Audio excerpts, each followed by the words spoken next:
Welcome back to Relentless. We're constantly trying to bring you ways to improve your physical, mental, and emotional well-being. And I'm excited for this episode because my goal for this year is to get more men to join me in this conversation of mental, physical, and emotional health.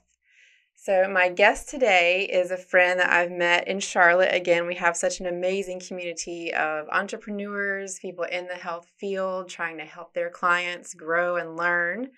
And I met Lewis through that network. So we met about a year ago, striving to help our clients and our contacts get better, get stronger. And you wear many hats. Correct? I do. We'll talk about those a little bit. Yep. But first, welcome to the show. Thank you. Welcome very to happy the to be here. podcast. Thank you for having me on and Absolutely. letting me be a part of this. I'm very excited. Absolutely. Well, we've already done a few things together. So we've collaborated a few times. National Women's Day, we did that. Yep. And some podcasts and information and exchanging information and helping each other and giving our clients what they need, because we all have a special avenue of connection with them. So that's an interchange I love having with other practitioners because I can't provide everything for them. So let's start with a little bit of what you do, because you do several different things in several different avenues, correct? Absolutely right. So the first thing I want to talk about is your position at Welcome MD. Mm-hmm. So Welcome MD is a concierge medicine provider. Yes. What does that mean? It sounds so fancy. It does sound very fancy. It's basically a private practice. Mm-hmm. So members of the practice get to have the nice touch of having one physician. Mm-hmm. So they'll see the same physician repeatedly. So they get to know the person. They have that nice connection with them. They also have myself, which is the wellness coach. Mm-hmm. So what I try to do is help them understand where they're at, and that happens with constant communication. Mm-hmm. So what I like to do with them is our first chat really is just sitting down. We go through things like where they're at now, where they want to be in the future. So the little things like that, accountability factors. We also do workshops. So we also have a lab in-house and a nurse. So it kind of gives them the all-in-one, mm-hmm. where they just literally can go to one place and mm-hmm. get everything. The physician acts as a quarterback for them if they need anything else as far as a specialist or anything like that. We take care of all of that for mm-hmm. them. So it feels nice they don't have to feel like they have to go to 10 different places for something. They can just go here and we'll take care of the rest.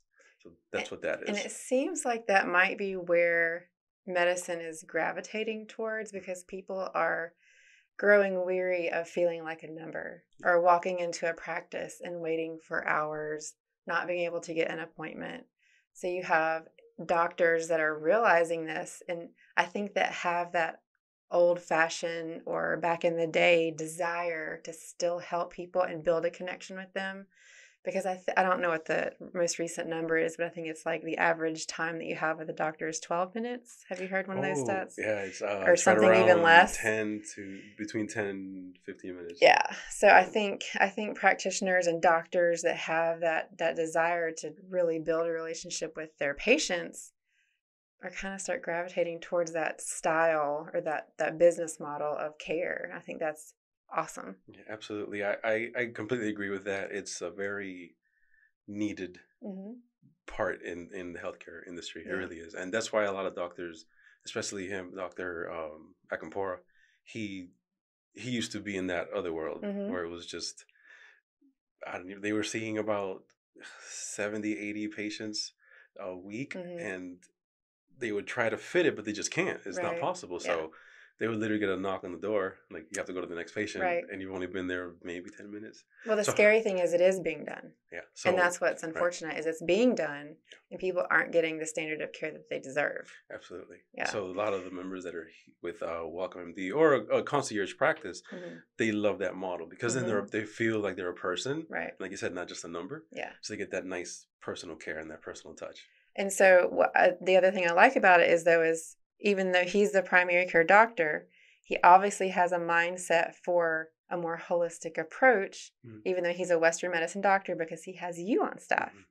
So when people come in and they're sick or they have the care that they need to be provided for by Western medicine, he's also saying, okay, also I would like for you to talk to our health coach.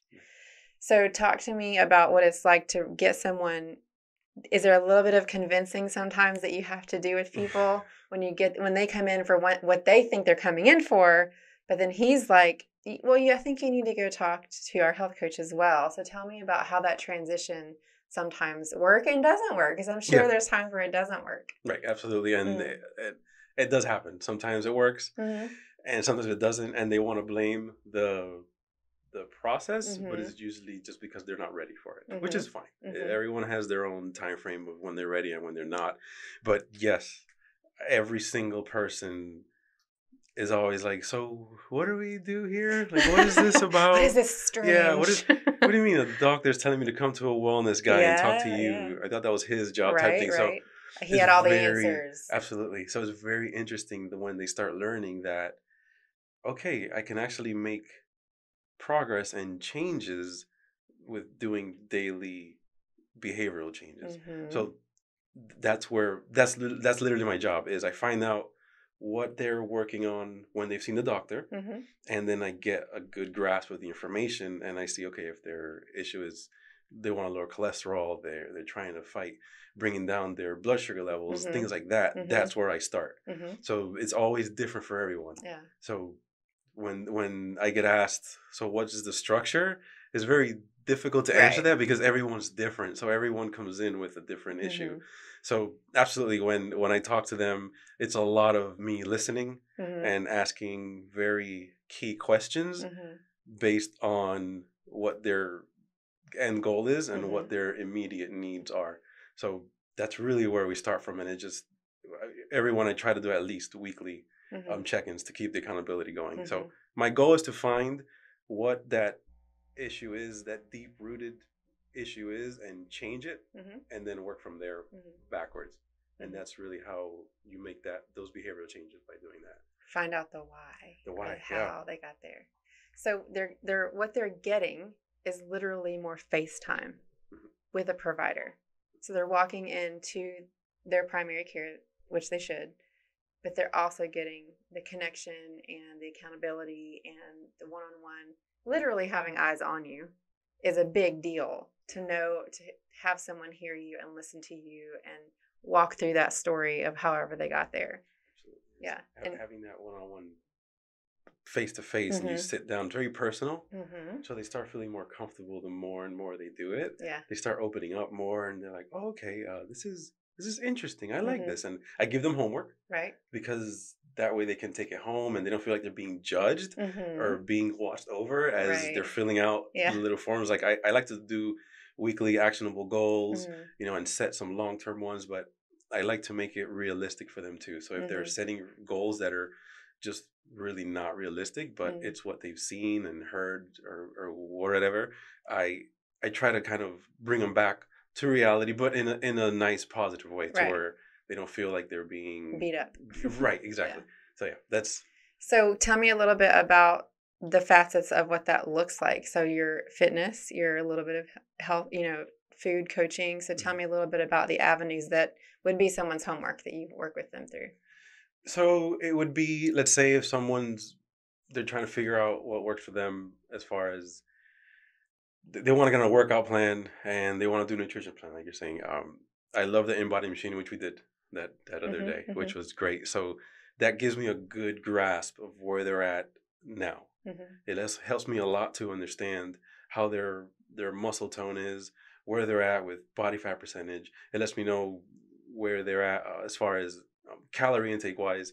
So let's explain to everyone that listening what that is. So it's called an InBody. Yeah, InBody composition machine. Okay. That's the actual name of it. And you're on our collaboration.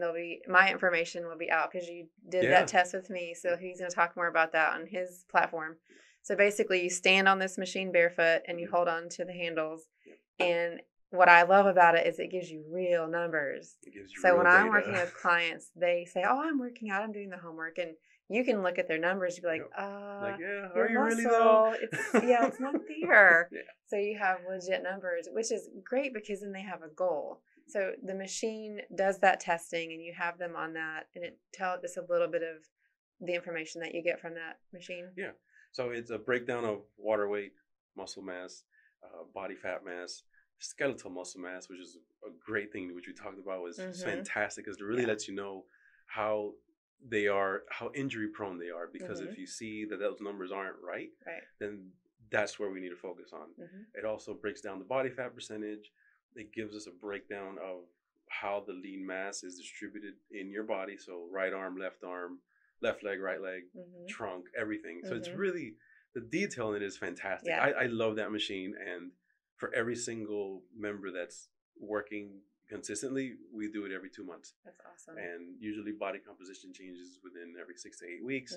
So we compare what we did 2 months ago to the new one, and we just compare the numbers and we see what's changing. If we see there's not enough body fat going down, but they are losing weight, and then there's also some lean mass going down, then we need to look at the nutrition. We need to tweak that a little bit. There's too much of a deficit.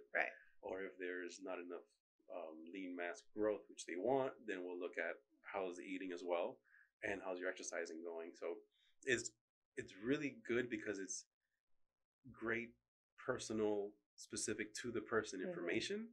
That it's not, which is what I see a lot of times, you're not just plugging them into take this home and do this routine.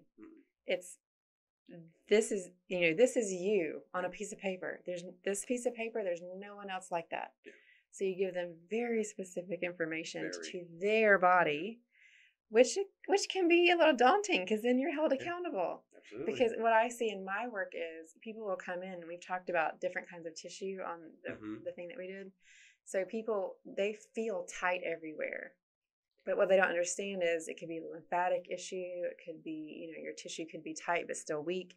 So they think, I need decompression, I need stretching, I need whatever. But you can show them you don't have muscle mass. So it's actually, so maybe they do have a lymphatic problem or some other type of problem.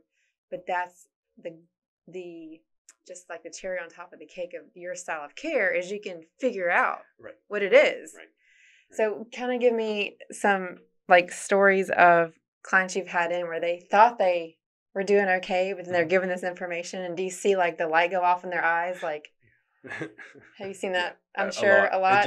It repeats itself over and over again because everyone says, "Oh yeah, I do good. I work out. I this, I that." I'm like, okay. Good. So then I'm just like, well, then why are you having these issues then? Why is the body still talking to you? Why is it still telling you you're not okay? Let's figure out why. And when we get on that machine, a perfect example, there was one person that they had on their left leg was about 7 pounds difference in muscle. And that's always a red flag because there was an injury there. Something happened. So I asked him, I said, did you have an injury or something on your right leg? How did you know? Right. It's woo-woo. Yeah, and I said, it's my 8-ball, that I have. So when I explained to them, they were like, oh, so I need to work out more, make sure I do a lot of lower body workout. I'm like, yeah, because we're trying to bring that balance. That's why you're having hip issues. That's why you're having a lot of balance issues because you're compensating so much. And a lot of times what I explained to them, you're moving away from the side of pain. So you're just, you're moving away from that pain side, overloading the other side. And what I see a lot of mistakes in personal training is they just throw a routine at the body, not, okay, we need to do maybe a half or a quarter more on the weak side, and so it's just, I love this because it gives people very clear direction instead of just, throwing a pill at something or throwing a routine. And they think they're doing good. And that's the thing I see with my clients too, is a lot of people are putting in a lot of effort into a certain thing. Like I harp on yoga a lot, but they put, I'm doing yoga 5-6 times a week. And I work with them and I'm like, oh, you have no muscle tone and you're constantly stretching. So we need to change up the routine. So they think they're putting in a ton of effort and a ton of work and not getting for their body what they need. So the ability that you have to look into someone's body almost is kind of spooky, but it's good for them. It's fantastic. It's very good. It is. It's very helpful because it gives us real life data. And I love data. I love to have this because then I know, okay, what am I doing here? What am I? You have a great starting point. Right. And the biggest thing I try to do with every single person is educate them as we're going.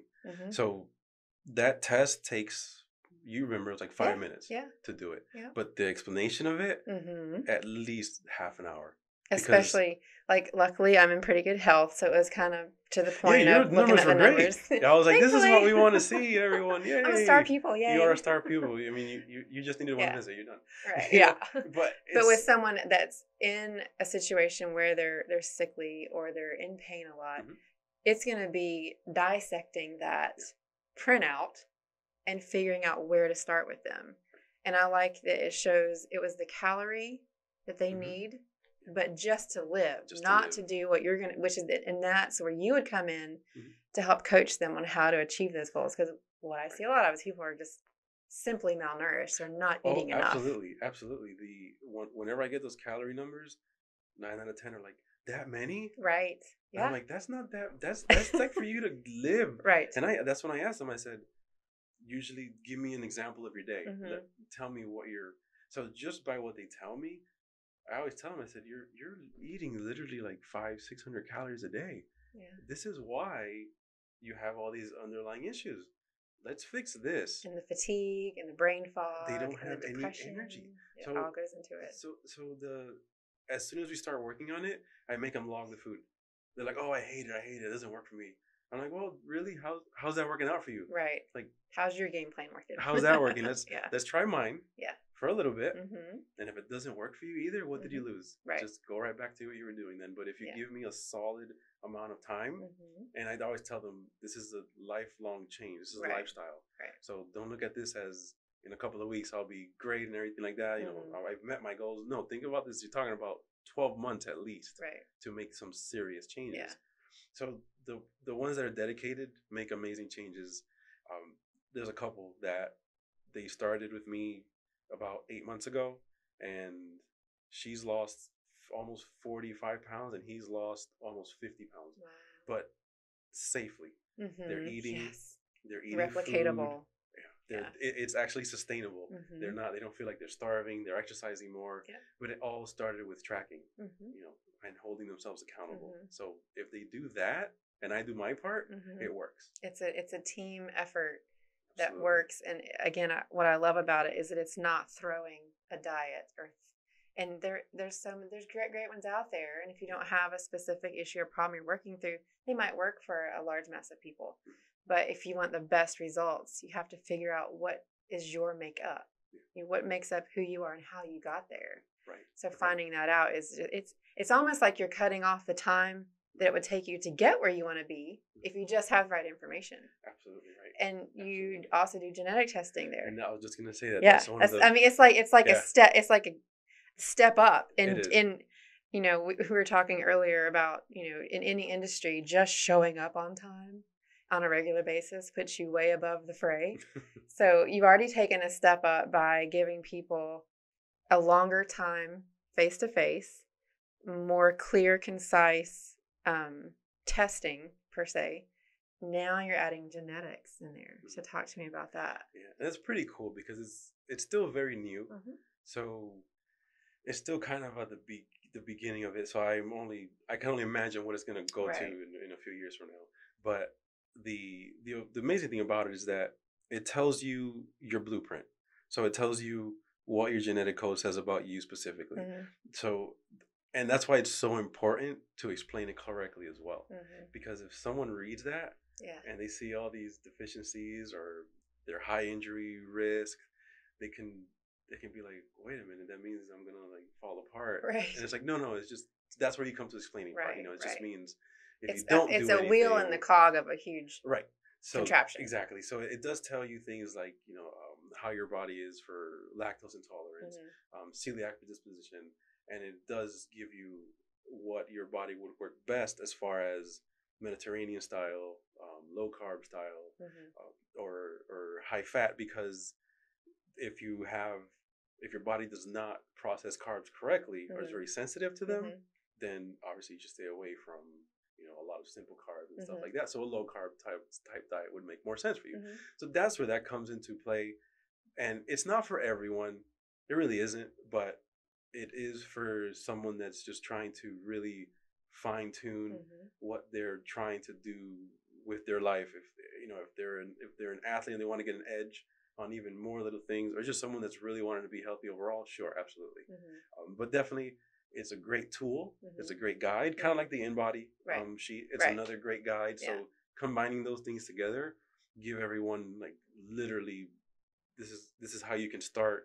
There's no questions about it. This is all you. This is just your test. So yeah, it's a fantastic tool to have. Yeah, I think it's just the more information you have to go on with someone, the better you're gonna. If you have a target, the more information you can have to get you zeroed in on that target, you'll get there quicker. Yeah. It takes a lot of guesswork. Yes, guessing. Oh, I'm gonna try this diet for 2 weeks. I'll try this diet for 2 weeks. I'll try this workout program for a couple weeks. And a lot of people say that I tried intermittent fasting and that sucks, or then I tried the keto diet, that sucks, didn't work. It's not that it doesn't work. It means that your body did not respond to it correctly. It's just not for you as an individual. So, and also sometimes they just don't give it enough time. Yes, that's what I see a lot of. I did it for 2 weeks. That sucks. I'm like, yeah, come on. That's your 2 weeks is barely enough time for your body to be like, oh, there's something new going on. It needs to recognize it first. Needs to, absolutely. They just give enough time. And that's then, you're there as the voice of reason to be like, hold on.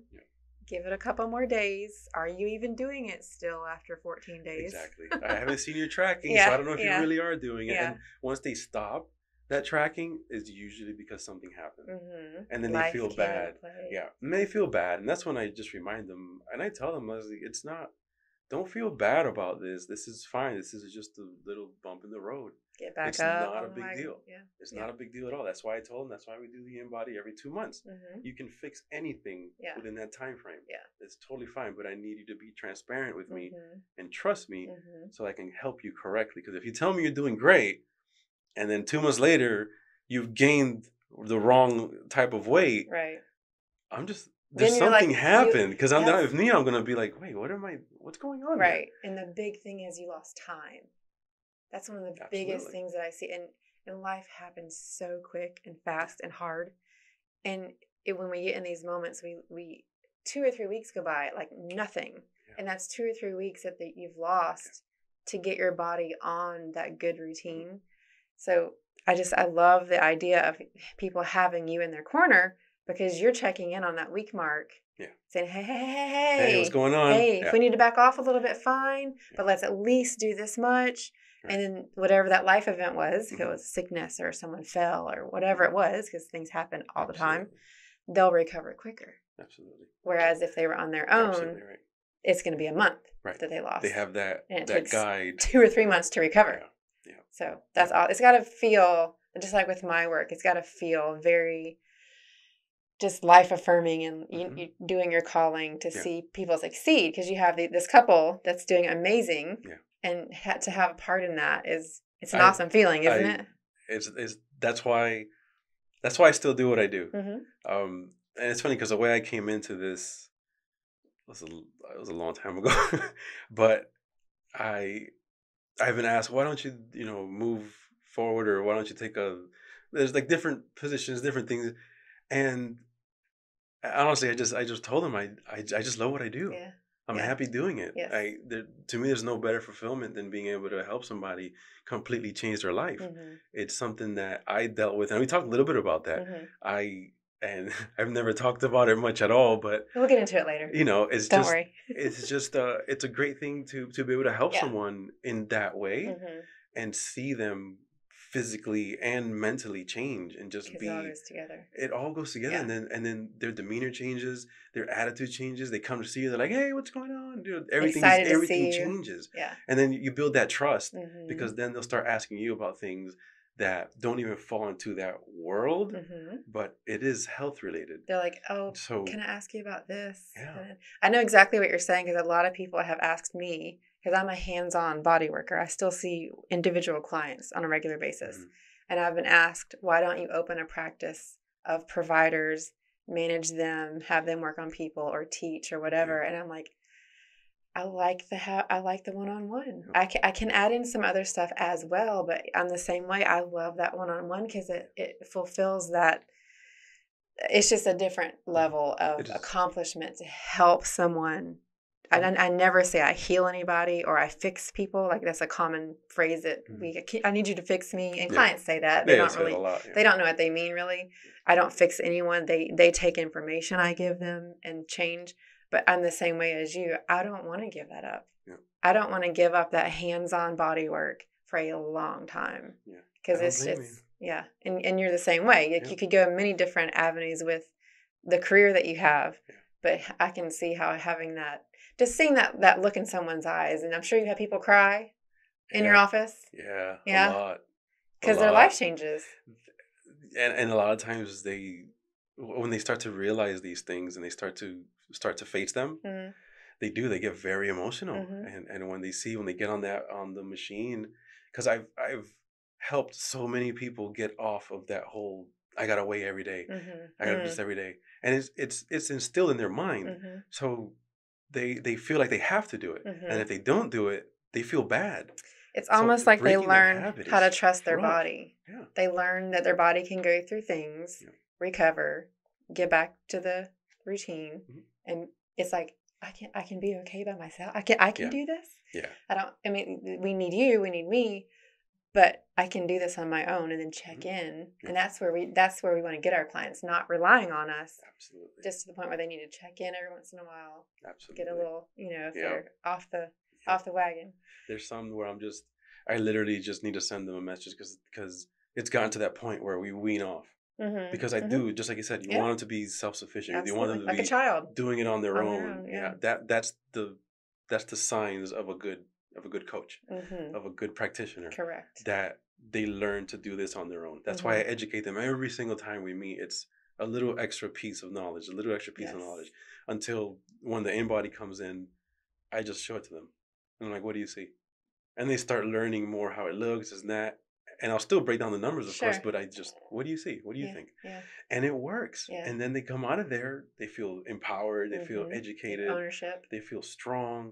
Absolutely. And then, so now I start getting emails sometimes from them like, we went on our first hike as a family. And I'm like, oh, that's great. Awesome. Yeah. Things that they haven't done because they didn't have the energy to. Yeah. And now they're like, I can't believe I have all this energy and I have the bars with me. So, all these little things that you can help them with to where they carry it on and hopefully they pass it on to their kids. Yes. And their kids pass it on to theirs and you've completely changed a generation. Yeah. Yeah. Yeah. So tell me about, because I have them too, people that come in. And they do expect me to fix them. They expect me in 1 session or 2 sessions to fix their hip pain. And they don't want to do the work to get stability there. And they don't get better. So I'm sure you have that just like every other practitioner. Yeah. Like what have you seen in the past that holds people back from the recovery or the healing and the growth that other people have? A lot of it, I think, is they have some type of a mental block that they're just not ready for it. They hear it, but then they're not ready to make that commitment to be so dedicated and so put in that time and that effort. They're just, I don't know how else to word it, but that I think they're not ready. Yeah. And then I think it's because once they say that they are ready and they make that forward step, now it's on them. Yeah. And I don't think they're just not ready to take that leap yet. Yeah. And I can tell when they get super hesitant and they're like, I don't know. So I'll go, okay, well, what do you want to start with? How about we just do then a phone check-in? How's that? How about we start with that? So it's a lot of just reading their body language and just seeing how they react to it, like the facial cues, and they're like, or if they're like, absolutely, let's do it. Right. So then it's just, I had someone that just stopped completely, and it was over a year, and they came back in. They were in the worst state in their life a year later, and then they were ready. They're like, I have to do this, right? Because they had a very bad scare, so they knew they're like, okay, I need to do this now. You're called on the carpet by life. Yeah, and it was pretty scary. Yeah. It was pretty scary. So when I sat down with them, I said, all right, I'm here for you. What do you want to do? Yeah, that's it. I didn't bring up, I told you so, or that's absolutely. If you do that, forget it. You've lost the person forever. Yeah. So the first thing was, let's talk. Where are we starting today? Where do we start? Mm-hmm. Yep. Yeah. And I think that's what we as practitioners that are caring for our clients and not just putting someone through a system. Mm-hmm. That's what we're supposed to do is when they're ready. And I teach my clients because they'll come to me wanting to be out of pain. Like, I'm going to go do CrossFit so I can get stronger. I'm like, you have no function in that entire hip. So maybe let's not do that. Yeah. If you do that, you're going to get yourself injured more than anything. Yeah. So I teach them, what's the goal? How do we regress it back to where you can accomplish something close to that goal without getting hurt? And so again, that's why I love your eyes on people, because that's what you're negotiating with them. Basically, you're negotiating what's the best way to get you from A to Z. Yeah. And then there's a couple steps in between that we have to take. So that's the Welcome MD side of your life. That's one component. We, as practitioners, we have multiple. We wear multiple hats. We can't be in one spot too long, you know? Nope. Got to have some different stimuli. You got to help as many people as you can. Yeah, absolutely. So Vita. Talk to me about Vita. So that's an online platform. Yeah. Correct? Yes, it is. How long have you been with them? A little over 6 years. 6 years? Yep. And how did that collaboration come about? That's a long time ago. So I'm what they call one of the first 5 co-founding coaches of the platform. We're the first HIPAA compliant remote health coaching platform, and health coaching really didn't exist back then. It was a very, very new thing. So the concept was it was what I've been looking for. It was a baby. Yeah, very, very young. I mean, everything started literally from the ground up. The app didn't even exist. It wasn't even called Vita back then. It had a whole different name. So it was a lot of, it's evolved so much, and it still keeps changing. Sure. And the beauty of it, though, is that it's a mix of health coaches, dietitians, registered dietitians, a nutritionist, mental therapy. It's just a lot involved. And since we are HIPAA compliant, we get to work with insurance companies, employers. So it's really nice because we get to reach so many people that are kind of in the same boat as the people that have come over to Welcome because they want that nice personal touch. Yeah. But now they have it, and they can have that any single time they want. They can just pull out their phone, send a message to their coach, and they can reply right back to them and not have to worry about, I can't make it to an office. I have to wait. I have to do this. So it's really nice because there's so much information also that we get to give them, because there's so many of us now. I think so, about 150 of us now. So it's really nice because we get to interchange ideas with each other. Because then you can refer to one another. Absolutely. Because again, it's not just one magic bullet. Nope. So you're just like with me and your interactions with people, when you start hearing certain kind of feedback, you're like, I need you to go have a consult with so-and-so. They will be able to help you in that area to where what I'm working on you with will, we can fan that flame even quicker. Absolutely. And that's great because we have what's called guest coaching. So if there's a primary coach and then the member starts having issues with depression or something like that, it's an instant message to the other coach to say, hey, so-and-so is having this type of issue. I would like for you to come on board. And now you have 2 coaches. And then and they're all on the same platform. So it's all together. If they have someone else has issues with nutrition, the fitness coach can be with the nutritionist, and now they're getting both of the things together. And again, it works together so well because everyone's getting what they really need instead of someone guessing or not even addressing or not even knowing it or not addressing it. That's usually what I see. That's not my wheelhouse. That's not my scope of practice. Sorry. So don't even talk about it because I don't have the time. And that's, with an online platform like that, we're so busy. If you have kids that play sports, it's hard to have time to do anything besides survive. So having that platform, and I watched the promo video. So Stephanie, the CEO, saw your work and saw all of your clients were so happy with you. They had you out for a video. Tell me about that. What conspired to get you from one coast to the other, and what that event was about? It was a fantastic event. Like you said, they reached out to me, asked me if I would be up for doing an interview of what I do for Vita, why I'm there. and they asked me if I had any top stories that Mm-hmm. I thought, Mm-hmm. and I'm not bragging, but there were so many of them. Yeah. It was hard to pick, but I decided to choose John and Lucine because what they went through was more than just physical change. There was a lot of mental, Mm-hmm. deep barriers that they broke. Mm-hmm. So they took us both, and well, they took myself and the two clients. They flew us out to San Francisco, and it was a full day of shooting. Mm-hmm. It was really cool. Yeah. It was really cool. Feel like a movie star? I did. Yeah, I'm sure. Yeah. I'm just waiting for the flatbed check, but no, I'm just kidding. But it was a great, fantastic time. John got to talk about his issues, and I could relate a lot to him because I was in the fire department, and he's actually a fire inspector. Mm-hmm. So we have a lot in common Yeah. with that sense. Yep. And then Lucine is Puerto Rican, and I'm Dominican, so we're both Hispanic, so we had a lot of that connection in common too. Mm-hmm. So John, he went from having 4 different types of medication for blood pressure and all this. He's off them all. Mm-hmm. So, but that's taking time. I've been working for 3 years. Yeah. So he understood the process, Yeah. and he worked together. So again, we went there, had a great time. Everyone got to meet John and Lucine, and they got to meet everyone at Vita. So now they have that really close connection with everybody.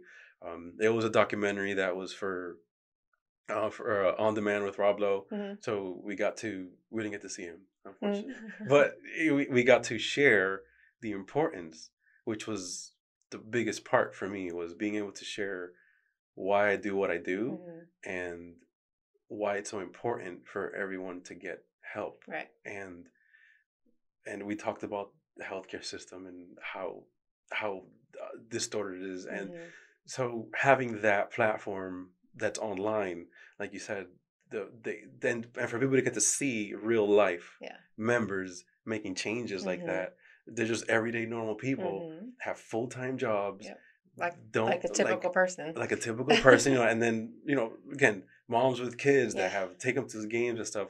I've done consults through the platform where they've literally been in their car. It's funny you said that because they've been in their car and they're like, oh yeah, my kid is at practice, so let's do the consult here. What can we do? I got 20 minutes. Let's talk real quick. And sometimes it's just a quick check-in. Hey, how you doing? How's your week been? What can I help you with? Or everything going great? That sometimes it's all they need to have that little push to finish through the week. And being able to be a part of that and offer that to so many people I would never ever been able to help just being local. So being able to be a part of that is a huge honor because I get to really help people that really, really need it that I'd never see. Yeah. And it's a huge commitment because as a practitioner that's not in a 9 to 5 or a whatever to whatever, you're allowing yourself to be available at odd hours of the day and nights.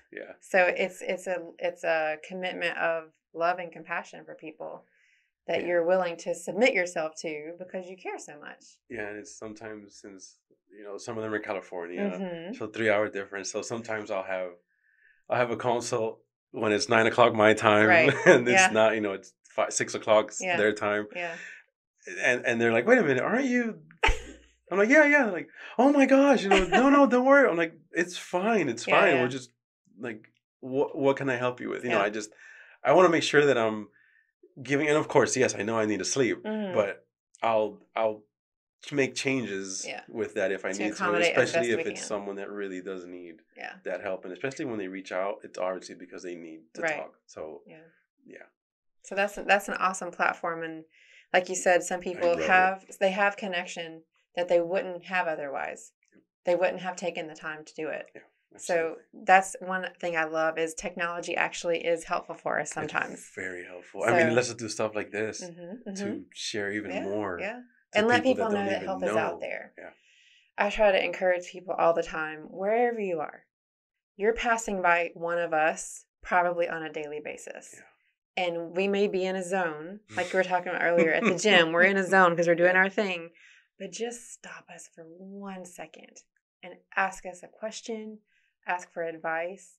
There's a massage therapist, there's a personal trainer, there's a yoga practitioner, there's a somebody on every corner. And our life's blood is just to help people. Yeah. So wherever you are, whatever you're in right now, just reach out. Yeah. Because this platform makes it very accessible. Oh my gosh, insanely accessible. And it's as simple as, like you said, just ask. And, if it's as simple as just exchanging information, right? Why not? Just starting life you'll change. Just starting the conversation opens up the floodgate of many, many good things a lot of times. Yeah. So. I mean, that's how we met right from the beginning, was to do the 212 meal prep. Yeah. I was like, hey, anybody want to try out? Yeah. These meals are fantastic. You were one of the people that responded, and ever since then, we have a lot in common. We can help. We can. And now we're here. Refer clients. Now we're here. We've collaborated a few times, and you never know what happens out of a conversation. What can come out of it, and I love that. Yeah. So the next thing, you have the Welcome MD side of you. It's like we have multiple personalities. Yeah, there's 6 of us. Right? Who am I talking to right now? Yeah. Well, that's not this kind of podcast. Right now. So you have the Welcome MD side, you have the Vita side, and because as an entrepreneur, we always want to have our own flavor and our own stamp on the thing. So you're wearing your brand, Live to Progress. So tell me, when did you come about with your official brand? How long has that been getting worked on? Because it's going to be here and there and everywhere. Yeah, it's been as those many years in the making.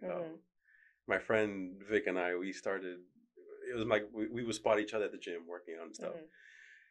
We first started. It was D2S, so it was dedicate to supinate.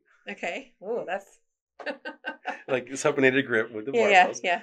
So that was that. And you had to explain that to too many people too many times. It was too much. It was D2S. Like D2S. What does that mean? So that was that. It was really, just being silly. Then LTP, I wanted to do something, for personal training. I was like, I need to do more personal training and help more people with the exercising. So LTP is what I started. And originally, everybody thought those were my initials. So Louis T. Perez, which my initial is M, it's not T. But everybody thought, and I was like, oh, wow, I didn't even think about that. Okay. So, and I was like, no, but it's not. And they're like, what does it mean? And it meant love the pain. So it was, I had it for a very long time, the LTP, but more and more people I was trying to help were more not hardcore bodybuilders. They were more your normal everyday gym goers that just wanted to get better. So a lot of them felt like it was like intimidating. Yeah. So they really wouldn't want to approach my training program because they thought, oh, this is probably like hardcore. Yeah. And I'm like, no, it's not. It's not. I promise. I promise. They're like, no, I don't believe you. Convincing them I've seen you working out. I don't believe you. And so that's when I started rethinking all of it, and with the health coaching, and that, because that was new. So, I mean, I've had the LTP for over 20 years now. It's been in a growing phase. It's been in a growing phase, yeah. So I was buying the websites. First it was D2S, LTP, and I was like, okay, I got that at least. And then finally, I just sat down. I was like, okay, the whole point of literally everything in life is to progress. Everything in life is you want to do better, you want to do more, you want to get better at. Doesn't matter what it is, you always want to exceed. This is our nature. So that's when I thought of what I want to keep the initials. So then I said, oh, Live to Progress. Yeah. This is perfect. Yeah.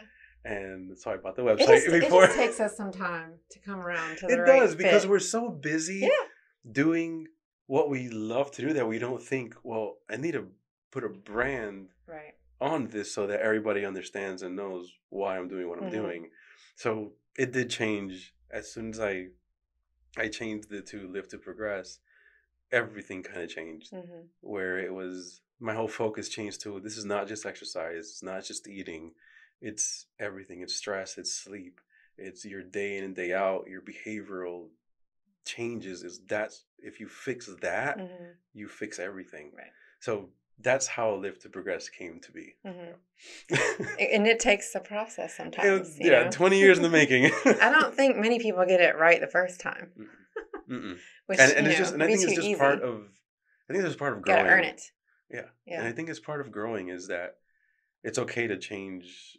One of my friends was like, "Oh, but everyone knows the LTP sign and it's a rugged look. They're not going to understand." I'm like, they'll figure it out. They'll It'll be catch fine. on. They'll catch Yeah. on. And the reason it's the half circle that it's not done is because we're constantly changing. Yeah. So the circle is not completed because we're constantly Right. growing and changing. So that's we're a different version of us with every Yeah. major event that happens in life. Yep. So we have to be able to grow and learn and change and adapt. Yep. Adaptation is a huge part of everything that you do with absolutely people. is. Yep. So with Live to Progress, you have your own podcast. Mm-hmm.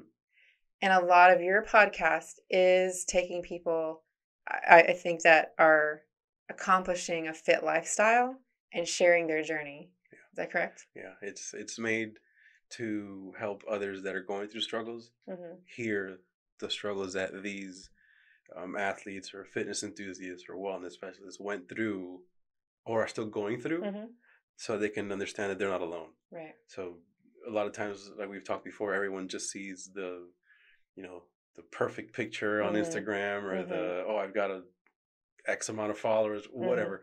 They don't really see what happens in the back end. And that's what we try to focus on a lot with the podcast, is sharing their journey to get to where they are now, right, to help the people so they can understand that, okay, this is normal to be having these downs. It's fine to have these lows. It's just part of life, and so it's been very fulfilling for me to hear everyone's story, because like, oh, you're human too. Exactly. Like, you had really bad days too. Yep. I've been blown away by the people that I've been able to meet and just listen to their stories. Every single time I hear one, it makes me even more passionate and just makes me focus more on I'm doing what I'm supposed to be doing. Yeah. And just share their stories and just let everyone hear them. It's been amazing. And yeah, so I'm just because I don't know many people that are living a quote unquote successful life, or they're hitting goals and they're progressing. I don't know anyone like that hasn't gone through hard things. So I always say with every person, there's a story that got them there. There's things they had to overcome. There's hardships they had to walk through. And like you said, what you're seeing on social media is kind of sometimes not the end result, because we're still doing things every day, but it's the result of walking through those times. So tell me maybe one of your favorite stories, your favorite interviews, or that you've had so far. Oh man. Or maybe like the person you're like, wow, that happened to you. I don't know if I can say favorite. I love them all. Yeah. Most awe-inspiring. Man, there's a lot of good ones. I guess one of the ones that I was blown away from, I guess there you go, was Jacqueline Ann. She's a nutritionist. She lives in New Jersey. We've become very good friends. She actually just got engaged, so congrats. But she was actually paralyzed. She was told that she would never walk again. Wow. And when I heard that, I was like, wait, hold on. We got to back up because you see someone and you see them for who they are now, and you're like, exactly. And where she is now is, like you said, it's a manifestation of all the adversity she went through, all that she did to get to where she is now. And it was a lot of hard work. I mean, when you're told you're never going to walk again and you beat that, that also kind of just shows you that nobody really knows what you're capable of. What we can do as long as you put your mind to it. So that was one of the most shocking to me, when I was like, what? Are you kidding me? Yeah. That to me was amazing. Her just I don't know. You'd have to hear that to come back from not walking is just that alone, I was like, wow, yeah, she has some type of an infection that was blocking her nerve endings, and they were like, yeah, you probably won't ever be able to do much at all again. Wow. And there she is. Yeah. Hiking. Yeah. Yeah. So was that the podcast that you did out on the hike? There's so many of them. That was Sarah, which was another good one too. Yeah. I mean, she was one of my first podcast interviews, and she was amazing too. She has a great story as well. She's in Florida, And we've kept in touch a lot since then. But that was like over a year ago too. Yeah. Like time really flies. It flies. Yep. Sure does. Yeah. There's a few. There's a few of them. Well, I think, with what I'm doing with this podcast is very similar to what you're doing with yours. We just want to, because we have our hands and our eyes and our conversations on so many people every day. So I have my regular client base that I'm in communication with every day. And I'm like, I just want them to know you can do this. You can. You just have to keep going. Absolutely. Let me show you this person that has a similar story to you, because I don't have that story. I didn't go through that thing. Right. This person did. And just keep going. Because I think we just want to show people it's possible. Because when you're going through something hard, you feel alone. A lot of times is the hardest part is this only happens to me. This is such a hard struggle. But I think as soon as you get a glimpse of someone that's gone through something similar, which I'm sure you've gotten feedback from your podcast of people listening. Yeah. Do you have any of those stories? Yeah, I had a few. Yeah. When Sarah's came out, a couple of my friends were saying the same thing. They said, "Oh my God, I'm in the same boat. Like, I don't know what to do. Because we did kind of like a wellness retreat, which we talked about doing something. There'll be more collaborations down the road." And that was exactly her position. She didn't know. She knew what she wanted to do. That was her passion. She just didn't know how to go by getting there. Right. And that's what we talked about a lot. We talked about ideas and how to get to your end goal. What do you have to do? Make sure everything you do is always for that. And when one of my other friends heard it, she was in the same exact position. And she said that was what she needed to hear to just move forward and do it. And she did. And she was actually on the podcast too. Yeah. I try to do it that's how it is. I try to get people that I know that are close to me to tell their stories that people need to hear. Same thing. Another one, oh my gosh, Ashley. She's also in Florida.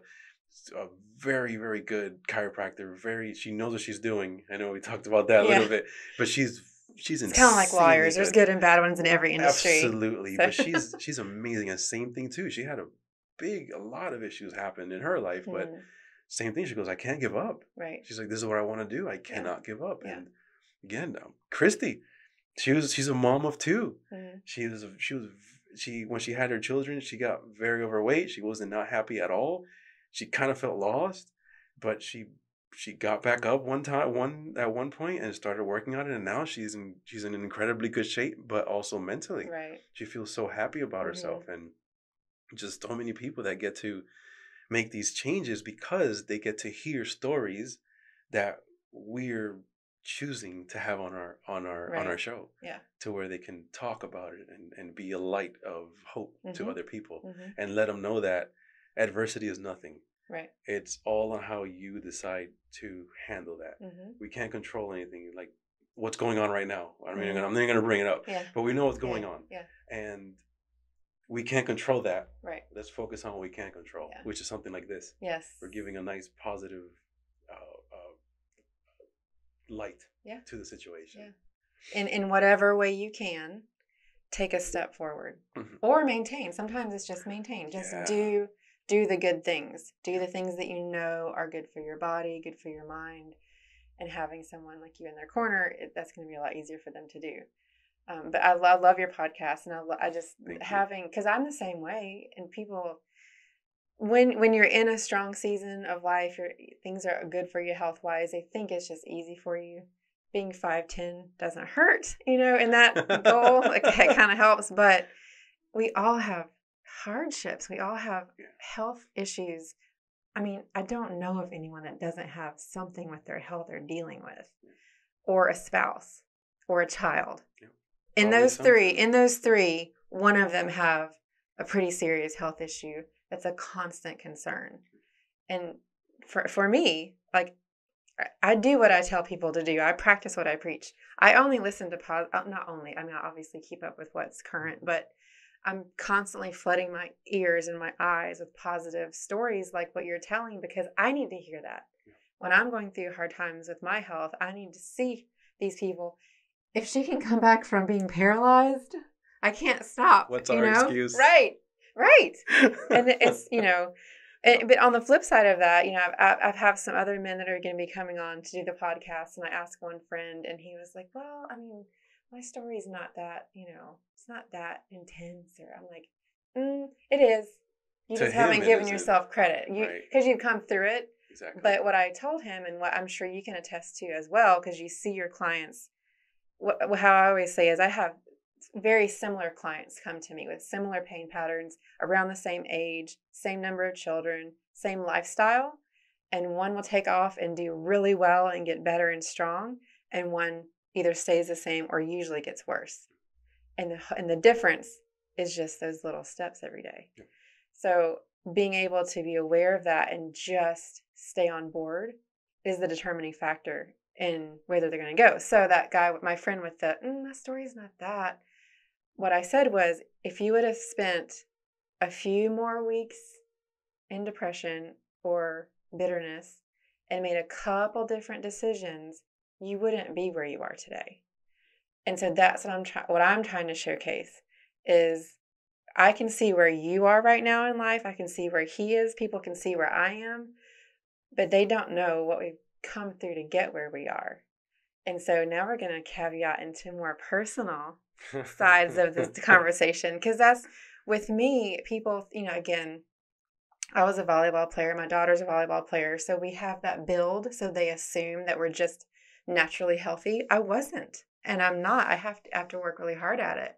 So when people start to hear more of my story, they're like, same thing with, I wasn't paralyzed, but they're like, wow, like I wasn't supposed to be able to have my second child. And when people hear that, I guess it makes you more human and more real than just what you see on social media, because you can't share everything on social media. But with you, when I met you, so it was our first introduction was the 212 meal prep, because I don't like to cook. It's one of my downfalls. Can't do everything. We can all be perfect. Can't do everything. Sorry, But meeting you, you're one of those people. When I met you, I'm like, this guy is like always happy. He's always got a smile on his face. The world is bright and bubbly. And so then, obviously we met, and I got the food. So I started following you, and anyone in the industry, in my common industry that I think is, trying hard, helping people, I'm going to follow them. I'm going to support them. So I started listening to your podcast, and I can see in people when they are volunteering information that they could be charging for, and helping people on a daily basis, and investing themselves in people, and they're kind beyond measure. There's a reason that they're that way, because the typical person is too much into what they're getting out of life and what's there for them. So when I started following you and watching you, because I kind of do that, I stalk people, because if I have you on the podcast, I want to make sure you're truly good peeps. Yeah. That's good. So I determined that you're truly a good person. Thank you. But what I know though is, to have the kindness and the graciousness that you have with people, that there had to have been a story there.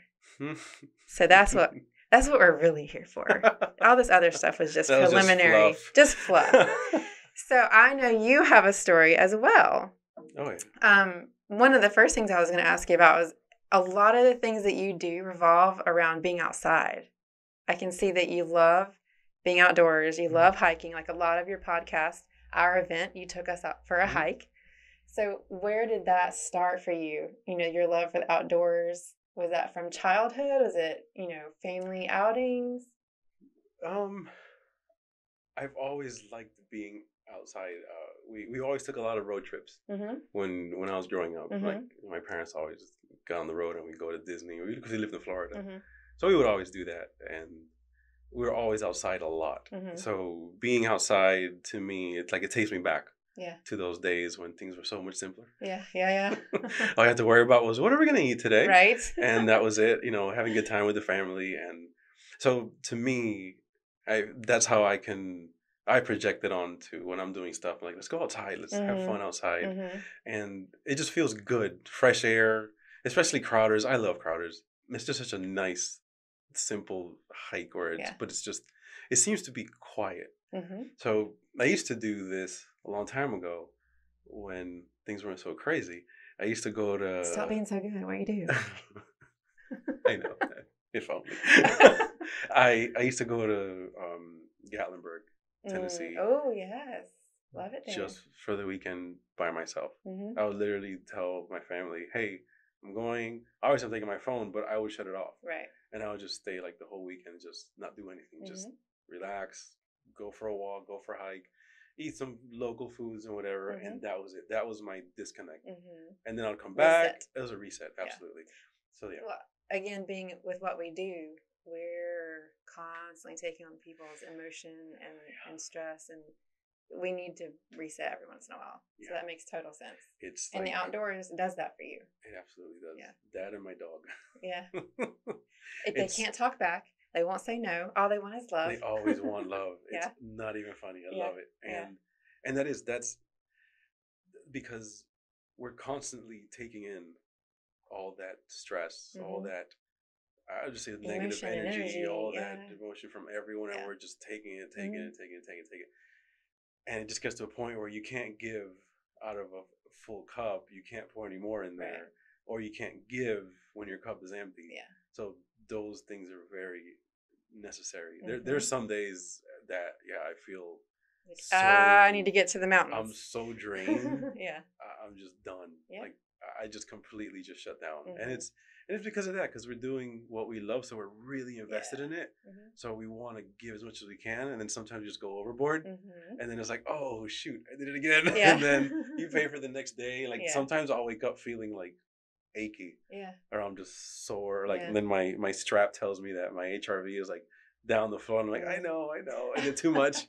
So that's why I do the mountain thing. I think is to just reminds me of good time with my parents and my sister and all that. So, so that's awesome that you have learned yourself to know that's your reprieve, and you need to do that. So that's good, because too often we don't even get to know ourselves and know what we need to be able to do that, and we go for years without doing it, and that's when we can fall into some really hard times.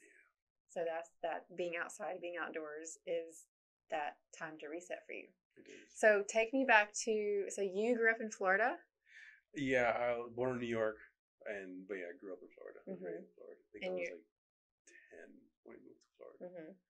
Yeah, and I was there till, I'm really bad with dates, so let me think. I think like 2000, and then here. So I've been here like almost 15 years now. Okay. But grew up in Florida. Your parents are originally both from? Dominican Republic. And when did they? And they went to, my mom's story is very different from dad's, but my dad was in New York when they were young. They were teenagers, and my mom also, she was a teenager in New York, and they met in high school in New York, and they started dating and whatever, and so on and so on and so on. But then we grew up in Florida, and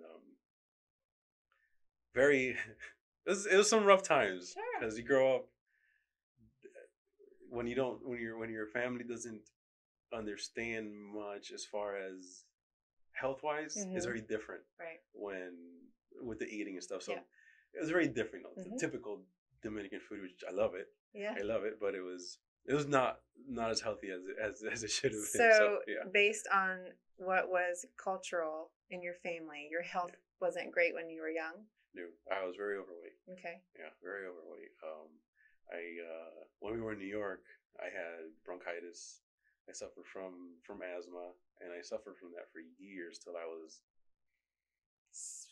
15, 16, probably. So we were in Florida, and I was still suffering with that. And there was just a lot of inflammatory markers, and it all goes back to food. Yeah. So that was that. Yeah. And that was difficult being a teenager and being overweight. Oh yeah, got bullied a lot. Yeah. Yeah, I was the one that was, I hid it by being the class clown.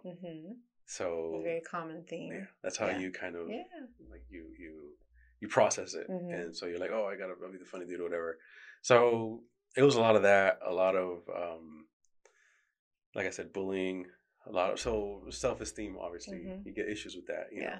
So that was tough, because then you kind of, and I know I'm older now, of course, But we're always the little kid on the inside. Always still that little kid on the inside. Still till today. Yeah, I get 100%. Told over and over, like, why? Check yourself. Stop. Yeah. I'm like, yeah, it's easier for you to say if you never dealt with it. So that's why, again, I do what I do. Yeah. Because I understand it. From a young child to a teenager, when was the time period that you started, or what did you see that helped you start making a transition in thought process? Because like with my family, they're coal miners. They're just that stereotype in health, fitness, working out. What is that? Biscuits and gravy every morning. I mean, that's how we grew up. Yep. And I was always sick, and I had asthma too. So I know what the catalyst and the things that started to change my views and then my thought process was. So what you said, you were a firefighter at one point. So that's a transition. That's not an easy task. No, so not. At what age were you? Can you recall what age you were where you started thinking, I want something different, or something different's even possible? When I was tired of being bullied. I was tired of being made fun of, and I think it happened when it's kind of tough to figure out when exactly it happened, but there's like little bits and pieces there. I've blocked off a lot of stuff, as you can tell. Yeah. But I remember I was in a store somewhere, I don't know. But then someone said, "Oh, hey, you resemble Dwayne Johnson." And I was like, "Who?" And then immediately, like, that's how messed up my head was. I was like, "Oh, he's probably some weird, ugly, fat dude." That's exactly what I went to, because that's what I was used to. Yeah. And they're like, yeah, he plays for the University of Miami. I'm like, okay. I never follow football. I still don't. Yeah. So then I looked it up. Yeah. And I started reading his story, and I was like, huh, that's cool. Yeah. So I started, that was literally my motivation to start being like, well, I can do that. That you could almost see a different version of yourself was possible. Yep. And so thanks, Dwayne. Right. So fly me in for a conversation. Yeah, that'd be amazing. And no joke, literally till today, that dude is my role model. When you see him, that's just a great. It's like keep doing this. Yeah. Keep going. Yeah. And so that was what really changed things, and then that got me motivated. I've always loved seeing the fire trucks when I was a kid, and right in Naples there was a volunteer fire station, and I was like, I can do that. So I had to be 18 though to volunteer, so I was only 16. So I started running, and my mom was like, "You need to stop playing these video games," and she got me a basketball hoop thing so I would play with my cousins, and so they were very into wanting us to be healthy, at least with the physical part. Right. And so those were the changes that happened. And then eventually I went into the fire department. I stayed there for 7 years, and that was an amazing. And of course, I lost a ton of weight there, because chasing after fires kind of do that to you. There's no way not to lose the weight there, but that was definitely by far. I figured I would retire in the fire department. Wow. That's all I wanted to do, because I was helping people. Yeah. And I love it. I'm like, oh, cool. I'm going into a fire when everybody's going out. I'm going to save some lives. Yes. My cousins always said I had a death wish. But I was like, if you can, that's right. I was like, if you can, there's no better sacrifice than giving your life for someone else. So I did it for a very long time and loved every minute of it. I was fortunate enough to do it. Not a lot of people can. It's almost like that one was an immersion for you to, like, I don't have a choice but to get everything lined up as it should be to be able to perform in this arena. Yeah. So which I think a lot of times we need an event or something just to immerse ourselves in to help us stay on track, like a coach. Yeah. But for you, it was a career. You chose a career that called you into certain action to get you to the goal that you had always wanted, which is to be healthy. Yep. Everything else is byproduct. Yep. So you were in that career for 7 years. Yeah, and parents hated it. Were they afraid for your because safety? Because they were afraid, because they were worried, and I understood it completely. Yeah. And I had a motorcycle, so on top of that, they were like, "Oh, you really have a death wish." Yeah. But well, you probably got healthier, stronger, a little more daring. Yeah. Every man wants a motorcycle type thing. Yeah. And it was fun. Do you have toxoplasmosis? Have you heard about that? No. Google it. Toxoplasmosis, mice, cats. It makes you more daring and makes you lose your fear of anything. So. Well, it's funny because I'm a responsible adrenaline junkie, I guess, if you could say. Right. I don't do bungee jumping. Yeah. I can't. That scares the crap out of me. I would never do that. But I had a lot of fears going into the fire department. Actually, I was claustrophobic and I was afraid of heights. So you were immersing yourself. Yeah, I was like, I can't let this stuff control me. But I did let the fear of flying control me for many years. Yeah. A lot. I was 22 the first time I got on the plane. Wow. Yeah. So that was a long story. So coming through the fire department, 7 years. So take us through the next season of life. What was the transition from that point? So when we were in the fire department, we would do obviously a lot of training. And so I was actually the one helping with the workout programs and stuff. We would do the running and all that stuff. So that started becoming a really fun thing for me to do because then I would make us better when the time came to be called to action. Yeah. You know, I was there with 9/11. So our station actually didn't get called. The other one did, so we covered for them. And I was actually upset because I wanted to go. Sure. Like I was dying to go, but I knew regardless. But I got into another accident, and that's what led me to stop from being in the fire department. But I knew that I still wanted to help people, and that's when I got my personal training certification and went from there. So I felt like I'm still putting out metaphoric fires. Yeah, right. Yeah. But I'm still, saving lives in a different way. Yeah. So that's what started the whole thing with the personal training. What was your first job as a personal trainer? Oh my gosh. That's a good question. I don't remember. Actually, I think when I got certified. Oh my gosh, I don't remember the name of the gym. It's a small one. I'm glad I'm not the only one with a bad memory. I can't remember the name of the gym, but I started training a few friends and things first locally, and then let's see, at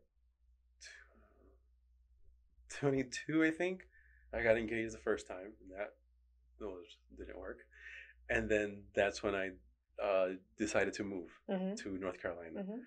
And that was a whole nother hat too. I did loan officer work just to get a job and start in North Carolina and get my own place. So I bought my first house when I was here, and then I did the whole personal training thing. I did the loan officer work thing, then the whole entire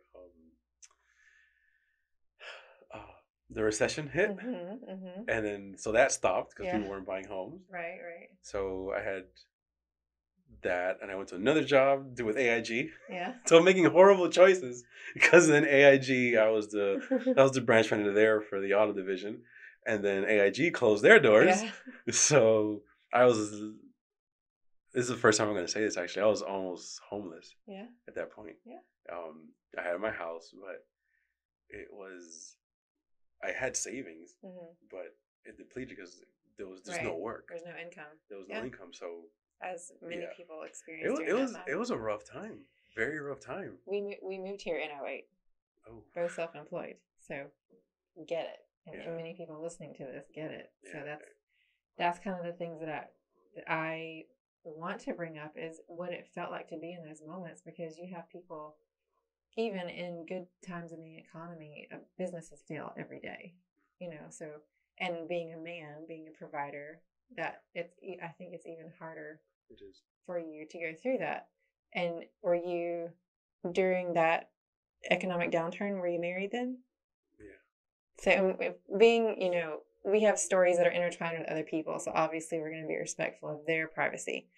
But just, talking about getting through hard things when money's not there and relationships start to crumble, that's a hard headspace to be in. Very tough time. Because that was very newly married. So that was rough. And I didn't expect this. No. 2.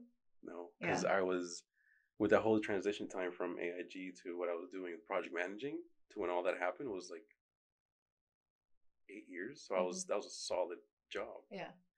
And like that. Yeah. And I was like, so this happened. Right. And credit where credit's due. She was a trooper with all that. So definitely thankful for that.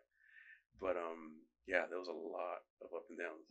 A lot. So it was a tough time when you look back. But I think that having grown up very, very simple, and we were lower middle class, I would say, like where it was like basically paycheck. I grew up understanding that. Right. And I grew up knowing that. So I think it was easier for me to adjust to these tough changes because things will resolve. I've had that issue and I've seen, okay, well, it'll get better. Yeah. It'll take some time, but it'll get better. So it's easier, I think, for someone that's been through that type of adversity versus someone that never has to understand those times and be able to like focus and just get through it to the next time. Yeah. And without going into any detail, it just didn't work for you guys. So your relationship. It just didn't. It didn't pan out that way. It just didn't. You know, it's one of those things that you kind of, you do take a gamble because it is, you know, you don't really know anyone until you live with them. Right. But yeah, great times, absolutely, and tough times, absolutely. But I think that's in any marriage. For someone listening, for someone listening, that's because I always think about, you know, because with what we do, we hear a lot of stuff. We hear a lot of stories. We hear a lot of information. Absolutely. And there's someone listening right now. They're in a relationship. I can't imagine being in that space of time of trying to call it, trying to say, okay, this isn't going to work, and knowing when to do that. Yeah. It's like, it's one thing to be in hard times, but it's another to be like, literally, it's the most, I think it's the most difficult thing I've ever done with all the stuff that I've had to do and deal with and stuff. It was not easy whatsoever.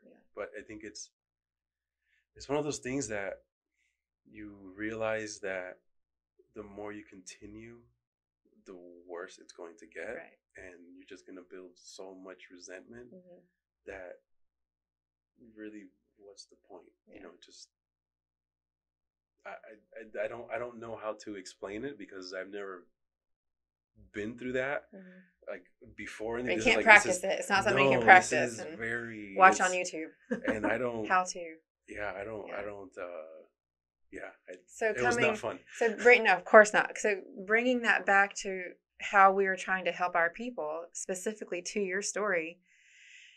You know, when I'm talking to people and coaching, I'm like, okay, are you eating today? Are you drinking water today? So when you're going through that time, talk a little bit about the few weeks that you probably weren't taking care of yourself. Oh my God, it was horrible. Like, just, you know, how was that experience? How long did it last? You know, like, they're really bad. Did you like go for a day without eating, or just like?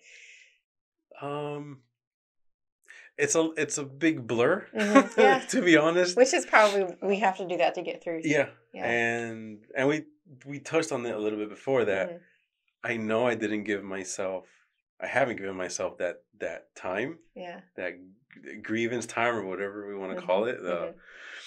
I just, as soon as it happened and I was on my own, I started the podcast. I started doing something that I felt I could just dive into to keep filling in the time. So, yeah, I mean, my eating actually got better.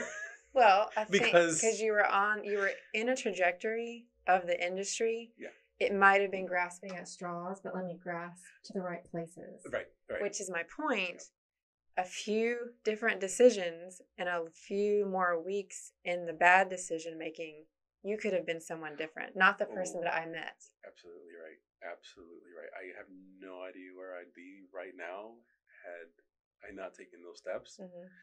And sometimes it's in blind faith of the people that you surrounded yourself with. Yeah, because it was a lot of all of the energy was focusing on that, and it was so draining. I didn't have the motivation to do anything else. As soon as that was out of the picture, like everything changed. Mm-hmm. And then, your vibe affects your tribe type thing that we talked about. Yeah. All of that started changing. And I met through 12, so I started getting foods, and I'm like, oh, this is fantastic. Yeah. So that happened, and then so you're taking a little step up. Little steps forward and forward and forward, and I just started feeling better and better. Of course, there's some days when you have those moments. Oh, sure. And I think that's just part of it. That's part of the process. Yeah. But that's when it's so important to have such a close group of people that you can trust to be able to reach out to them. And I honestly could not have done it without that close. Those people that we surround ourselves with. Person to just be like, what do you need? Yeah. I'm here for you. Because we all need help. We all need it. We cannot do this alone. No. We are not an island. No. And and I've told every person I talk to, they're like, oh, it's easy for you to say because you just, and I was like, no, I have a coach. Yeah.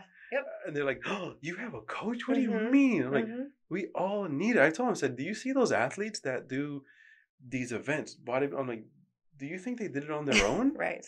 They have 2 and 3 coaches for every little different thing. Yeah. I'm like, it takes a team. You cannot do this by yourself. Right. If you think you can, you'll learn shortly you were wrong. Yeah. And as long as you make that let me see. As long as you realize that and you know that you cannot do it by yourself, and you finally open up yourself to receive that, then things will start changing for you. So just having the mental capacity to hold space for others. Just, I'm sure you've had days where you're like, I think I'm going to go crazy, but I'm still going to allow this friend, this camaraderie, this mentor, this whatever. I'm still going to allow, because you have to allow them to, because you can shut down. You can block all the doors, turn off everything. You can be there, but nothing's coming in. Right. Yeah. So your willingness to stay humble and receive help is a huge factor in how quickly you recover and how bad the expressions of pain and sadness could be. Yeah, and it's the people around you. Absolutely. And that was one of the biggest things was like what did I do wrong? Like what could I have done better? What could I have this and that? And at the end of the day, it's nothing really.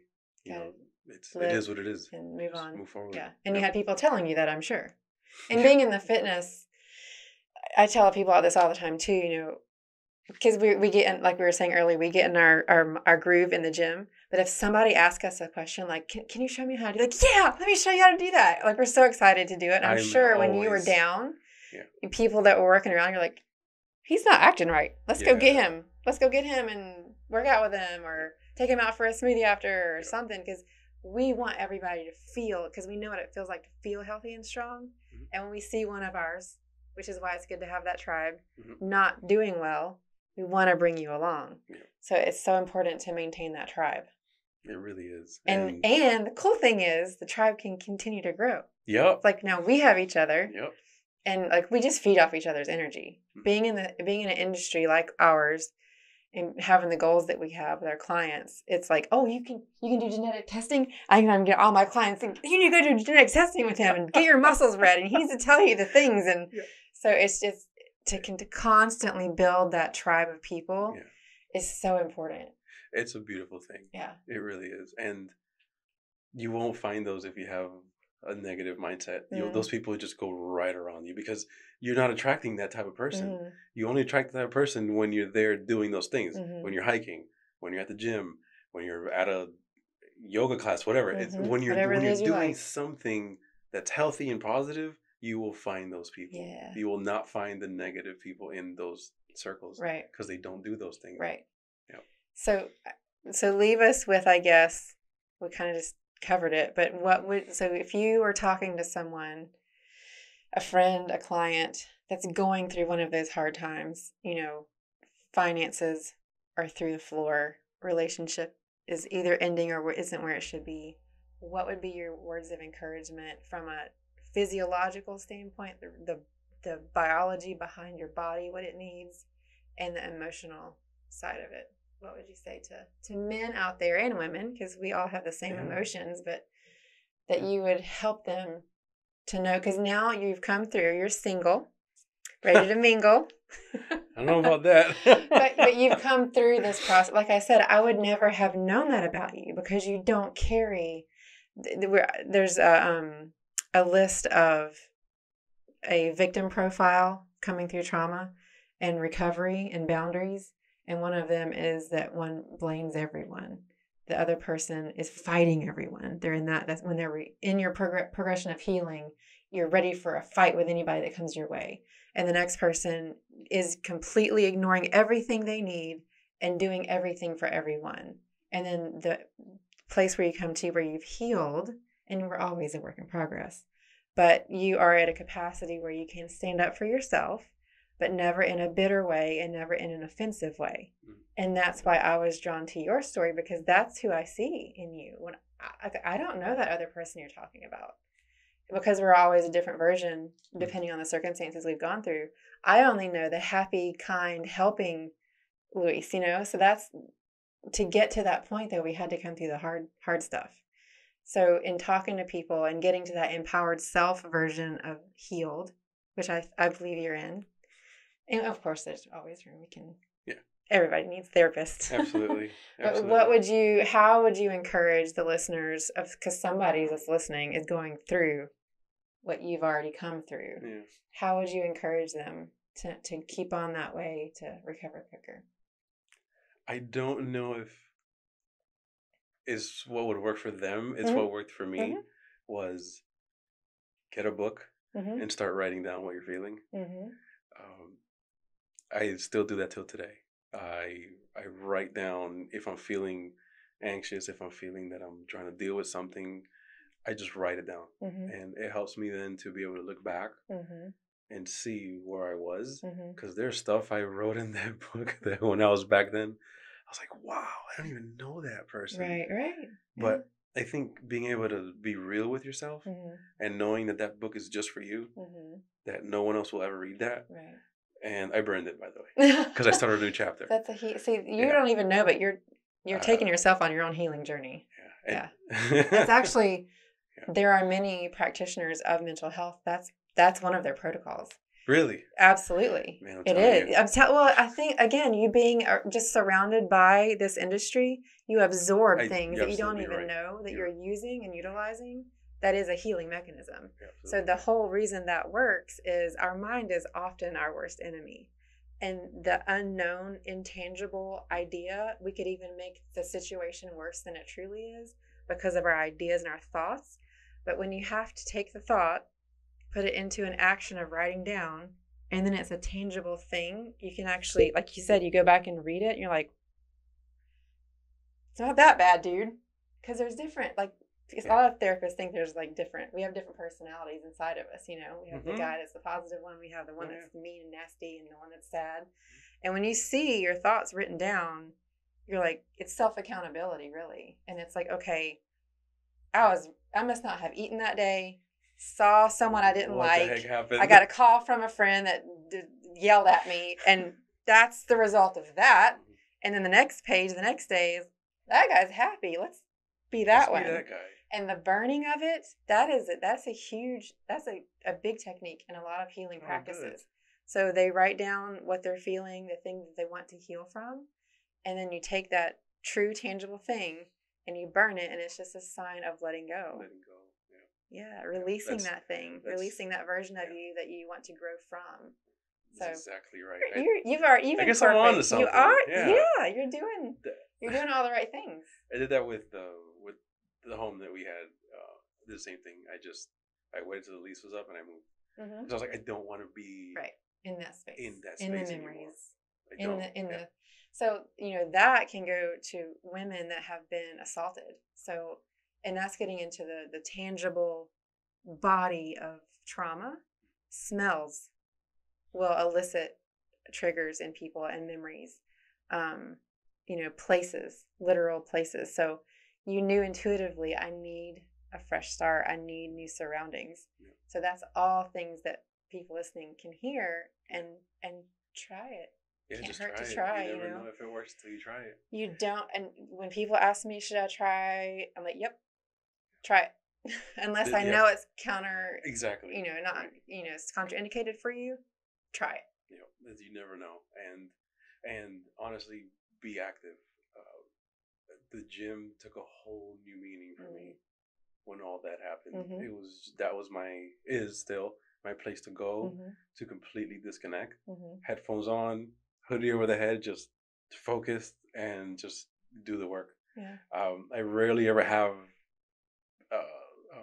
posts of myself working out because I'm busy. Yeah. I'm working out. Doing I don't have thing. time to set up a camera and take nothing against the people that do, of course, but it's just not my thing. Okay, now I'm gonna have to do that just because you said that. I'm gonna come along like. No, because they've asked me, I was like, "Oh, I don't have a camera crew. Sorry." Yeah, I'm busy. I'm busy working out. I know.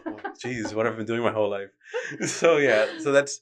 But I do think writing things down, being active, and again, the nutrition is such a huge part of it all. If we don't eat, we're gonna get depleted in every sense of the word, and then we'll feel even worse, and that'll just lead down a horrible rabbit hole. Yeah. And just reach out, just talk to somebody, and you never know. The person you ask could be the one person that'll completely change your life. Yeah, be the catalyst. No idea. That was the word I was looking for earlier. The catalyst. Yes.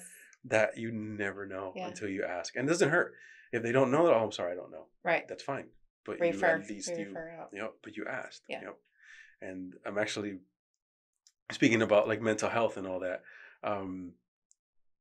I guess I'll leave it for another time.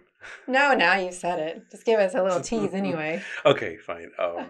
I'm working with a non-for-profit organization that completely focuses on mental health. Nice. And I'm going to help them build a platform and all that And you are bringing in that physical component. Yeah. Because it's so often left out. Yeah. And what I want to encourage people, we're not saying go lift heavy weights 5 days a week. No. I tell my clients, whatever it is that you like, that you gravitate to, that brings you into a group of people, that gets you moving. I don't care what it is. If it's Zumba, go do Zumba. Jumping jacks. Whatever it is, go start somewhere. Yeah. Because just starting and taking that first step, it changes it multiplies, and exponentially you'll start to move. Yep. So, absolutely. Thank you so much for sharing. It was not too painful, was it? Not at all. It was actually really nice. See, it's not. It's because we met over and over, I think. Yeah. Because I think you have to build trust with people to share your story. So absolutely. I mean, it takes that time and camaraderie and trust, and now people know more of your story. And I think my mentor, because I have several, told me people need to know the Sandra that I know, because everybody has a different version or idea of who they think you are. So true. And they need to know what you've gone through. They need to know, I had a post a long time ago. I didn't used to smile very much because I had to learn how to not have any emotion on my face. I was the same way. Yeah. And now look at me. I know. See, this is who I know. It was horrible. Right. Because I was so self-conscious of everything. Mm-hmm. I didn't do any of it at all. Yeah. But that's a good point you said about, I know we're supposed to be ending. But it's good. There was a post I saw that said, "You will always be the bad guy in somebody's story," and that goes for people dealing with something right now, where they're feeling they're not sure where to go, what path to take, if they should either leave or go, or change a job, or whatever it is. Make sure you do what's right for you and what's right for what you're trying to achieve for your future. If it isn't, start taking the steps to change that. And if you don't know how, reach out to some of us and we'll help you. Yeah. Because if you don't do it, you're going to look back. Time still changes. Time is always moving and never stops. Yeah. So either you do it now or 5 years from now, whatever it is, the time's going to be gone anyways. You'll never get it back. Yes. So could you live with yourself 5 years down the road, looking back at what you could have done? Or do you want to look at yourself 5 years down the road and be like, man, I'm so happy I made that decision? Yeah. So the choice is always ours. It just depends what we do at that time. Yeah. So do something. make some move. And how can people contact you? There's so many.